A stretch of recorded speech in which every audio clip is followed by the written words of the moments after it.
In hindsight, with the benefit of all that 20/20 vision, new glasses, and the passage of time, there is something a tad surprising about that infamous trip Prince Harry, the Duke of Sussex, took to Las Vegas in 2012. He didn't gamble. As far as was reported at the time, the royal might have spent his days drinking and sloshing about in the cocktail of chlorine and antibiotic-resistant chlamydia in the MGM Grand Pool, but blackjack roulette craps not once did he wager one of his grandma's canalettos on the ace of. The Duke, back then, would not appear to have been a man who fancied a wager. But now, more than a decade on and a second infamous Harry Todger incident later, I think we can say that his biggest, boldest and riskiest gamble has flopped. The house, or more accurately, Buckingham Palace has won. Harry and his wife Meghan, the Duchess of Sussex, might have spent the last 2 years waging an exhausting, never-ending battle of wits and PR strategy against the firm, but they have actually ended up on the losing side. Over the last 2 years, the Sussexes have thrown a hell of a lot of criticism at Charles, Queen Camilla, William and Kate, and the institution of the monarchy as a whole. Advertise with NZME. Questions were asked about the Duchess' unborn baby's skin color, titles were not freely handed over, tears were cried, hugs denied, curtsies not taught, blind eyes were turned to critical reporting, mental health crises tidied under Aubusson rugs. And then there was that one time William took a swing at him at his brother and a dog bowl paid the ultimate price. And yet today, on the other side of all this, after about 40 hours, according to the Washington Post, of interviews and various media outings, after 416 pages of a book and one entire far too long docuseries, one thing is clear, the royal family is fine. Some of the Sussexes' claims about Prince Harry's family and the way the royal machine works are easier to wave off than others that have rightly chipped the House of Windsor's image. For one thing, that Meghan was not given the support she needed, and fast, when suffering from suicidal thoughts in 2019.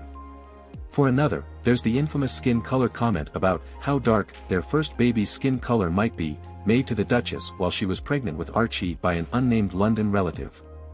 Comedian Chris Rock might have recently dismissed this as just some in-law sh*t, but the royal family's, at best, blithe insensitivity and lack of awareness when it came to their first biracial member reflects very poorly on them.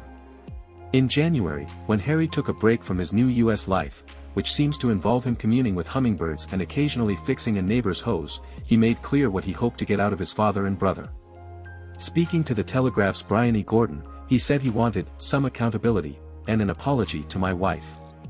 Addressing them directly, he also said, because you know what you did, and I now know why you did it. And you've been caught out, so just come clean and then we could all move on. However, Charles has not made a single, solitary outward concession to his son and daughter-in-law. There have not been any apologies, any admissions that maybe the royal family could have done more or that they might have erred in the slightest.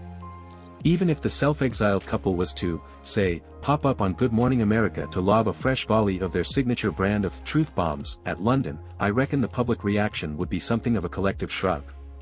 Like the boy who cried wolf, as the Duke and Duchess have reiterated very similar claims over and over, and with each telling, audiences' shock, anger and outrage has only faded more and more.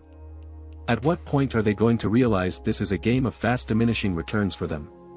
Despite everything, Buckingham Palace is still standing. King Charles is busy planning his first overseas state visit to France and Germany, Queen Camilla is being met by enthusiastic, flag-waving crowds, William has popped over to Poland to give a masterclass in soft power, and Kate this week corralled 9 of the world's biggest companies to help her with her early years work. Overall, they are doing just fine, and the Sussexes' various brickbats have not really made much of a mark. Polling done in the UK after Harry's memoir, Spare, hit shelves has Charles on a 62% approval rating, about where he was before his mother Queen Elizabeth's death in September last year. Her passing saw the remaining HRHs all enjoy a bump in support. William and Kate's numbers have both softened, but nothing to start really sweating over.